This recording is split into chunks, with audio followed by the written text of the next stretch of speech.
that Suarez story of the week and the fighting. First of all, what you made of it? Nah, listen, there's no place for it in the game. He's been punished rightly. In my opinion, I think the punishment's just a little bit severe. And apart from that, there's not a lot to say on it. Well, I was going to say that back to the next question. It was 10 too much. Do you think? I think it would be nice to get an explanation of how they got the 10.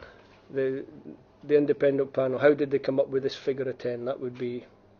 I think that's worth an explanation so that everybody knows for guidelines for going forward. I think there was a similar incident 7 years ago. It was dealt with by a yellow card, and now 7 years later it's a 10-game suspension. So it's probably worth the FA explaining, or the panel, the three people who sat there explaining how they got to that figure of 10.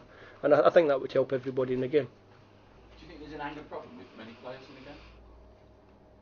Listen, you always speak to your players about being aggressive on the pitch, and it's important to have aggression, but it has to be controlled. So I think by and large the behaviour of the players in this country is good, is top. They can play with an aggression, and the style of play, the British style is with aggression, and 99% of the time it's controlled aggression, and that's what you want to see in the game.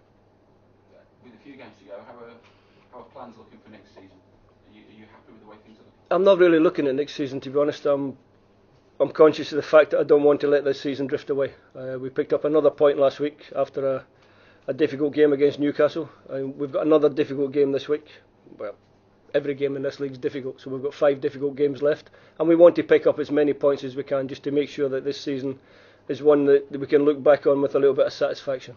You've been linked with Scott Sinclair, she's a decent player. Is that among others. Is it somebody you'd be interested in? Is that type of player?